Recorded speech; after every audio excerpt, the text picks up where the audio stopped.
نحمده ونصلي ونسلم على رسوله الكريم. رب اشرح لي صدري ويسر لي أمري واحلل عقدة من لساني يفقهوا قولي. أما بعد فقد قال الله تبارك وتعالى في محكم كتابه المجيد وفرقانه الحميد وقوله الحق وهو أصدق الصادقين. بسم الله الرحمن الرحيم.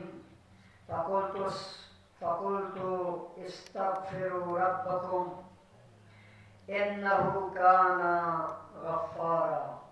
بر محمد وآل محمد صلوات. اللهم صل على محمد وآل محمد. محترم ارباب علم و دانش، صاحبان فهم و بصیرت اور مؤمنین ذوی احترام، ماہ مبارک رمضان اتنی تیزی کے ساتھ گزر گیا کہ اہل ایمان کو، صاحبان عبادت کو پتہ بھی نہیں چلا کہ اتنا عظیم مہینہ اور اتنی بابرکت ایام جو ہے گزر گئے اور ہم خال غفلت میں رہے. عجیب ہے، ہم اس انتظار میں رہے کہ رمضان کب نکلیں گے اور رمضان نکل گئے. پیغمبر نے فرمایا رمضان نکلتے وقت لوگوں کو، اہل ایمان کو رونا چاہیے، استغفار کرنا چاہیے، الوداع کرنا چاہیے. کیوں؟ اس لیے کہ اتنی بابرکت بافضیلت ایام گزرے جس کے اندر جتنی ظرفیت تھی دسترخوان پروردگار سے نعمتوں کو اٹھا لیا. جن کے اندر یا تو ظرفیت نہیں تھی یا سلب توفیق تھی اور وہ محروم رہ گئے.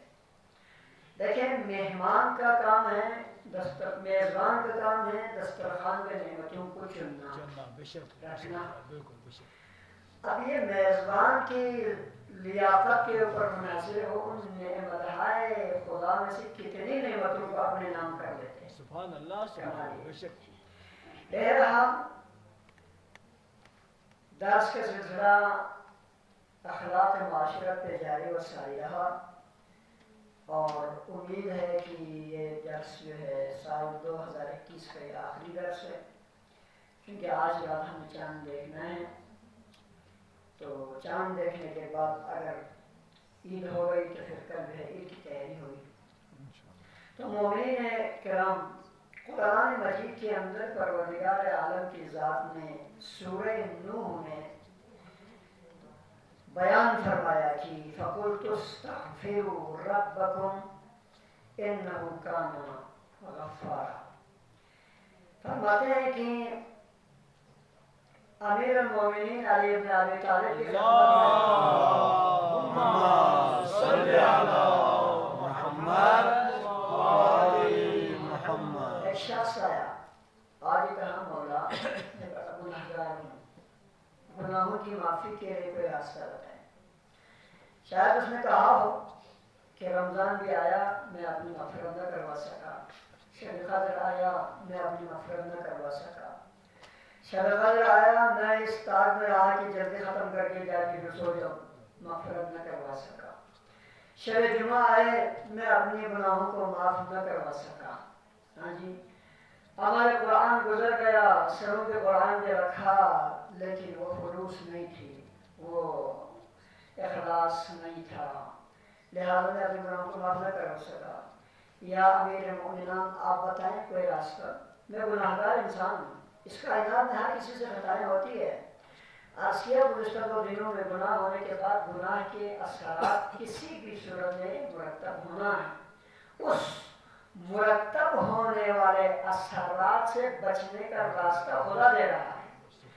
خدا کبھی بھی اپنے بندوں کو بند گلی میں نہیں چھوڑتا تاکہ وہ دیواروں سے سر ٹکراتا رہے. خدا راستہ دیتا ہے ہر چیز میں، کبھی شب قدر کی صورت میں، کبھی رمضان کی صورت میں، کبھی عمل قرآن کی صورت میں، کبھی شب جمعہ کی صورت میں، کبھی دعا قبیر کی صورت میں۔ بھئی آج تم میرے دروازے پہ، تم گناہ سے ہوئی تمہارے ہاتھ سے، تم گناہگار بنا ہے، میں تمہیں بخش دوں گا۔ شب جمعہ میں آ کے ذرا ایک آنسو پشیمانی کا بہا کے دیکھو، سارے سارے گناہوں کو دھو ڈالوں گا، تمہیں ایسا بنا دوں گا جیسے کہ ابھی ہی ماں کے پیٹ سے سبحان اللہ، ماشاء اللہ۔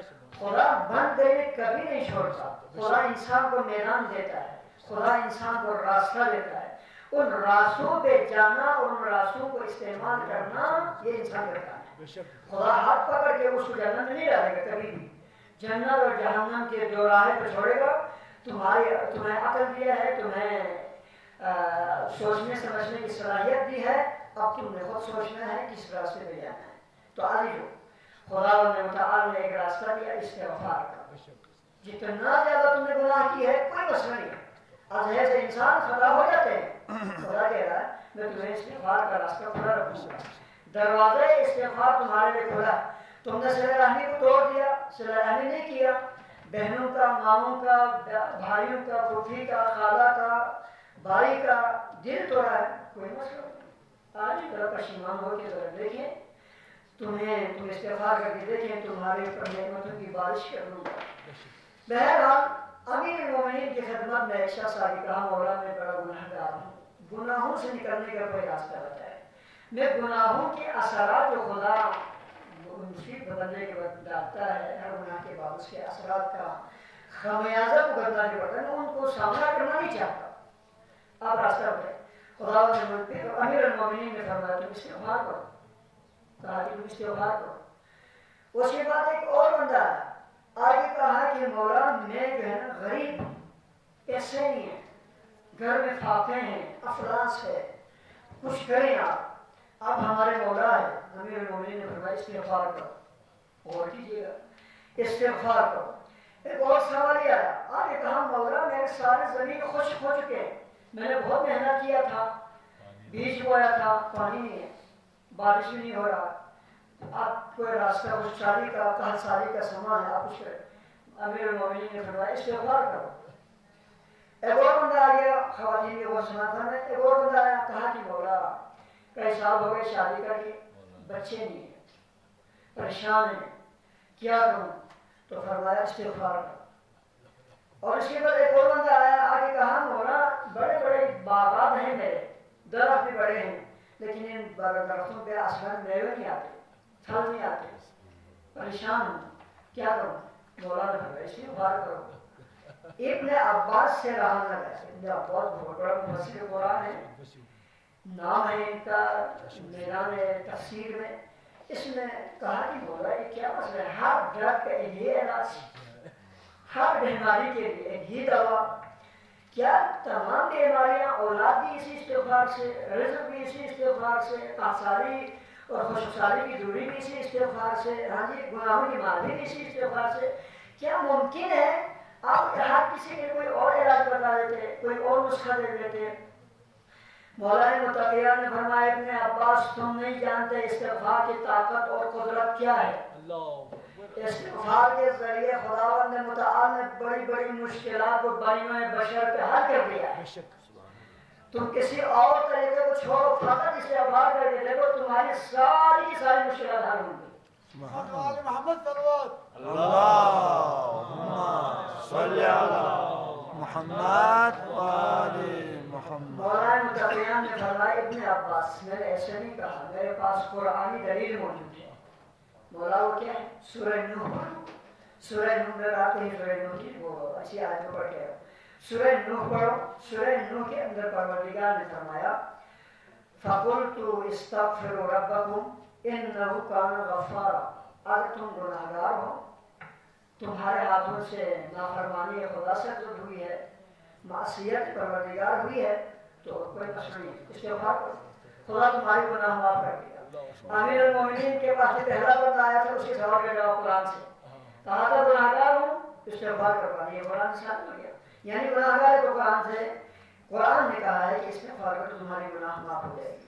دوسرے بندے کے جواب جس میں کہا تھا، کیا کہا تھا کہ مولا جو ہے نا وہ